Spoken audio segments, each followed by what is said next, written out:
राज्यातील शेतकऱ्यांसाठी कृषी मंत्री दत्तात्रय भरणे यांनी मोठं आव्हान केलंय।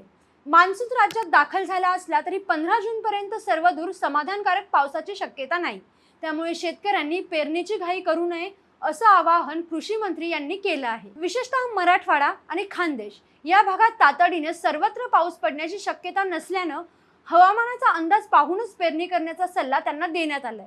दरम्यान मे आणि जून महिन्यात झालेल्या वादळी पावसामुळे राज्यातील 24 जिल्ह्यांमध्ये मोठं नुकसान झालं। त्यामुळे तब्बल 1,40,000 हेक्टरवरील पिकांना फटका बसल्याची माहिती समोर आली आहे। याच नुकसानीचे तातडीने पंचनामे करण्याचे आदेश सुद्धा देण्यात आले असून बाधित शेतकऱ्यांना लवकर मदत मिळणार असल्याची कृषी मंत्र्यांनी माहिती दिली आहे। तसंच राज्यातील युरिया या खताचा पुरेसा साठा उपलब्ध असल्याने शेतकऱ्यांनी काळजी करण्याचं कारणही नसल्याचंही त्यांनी स्पष्ट केले। तुमच्या भागात पावसाची परिस्थिती कशी आहे?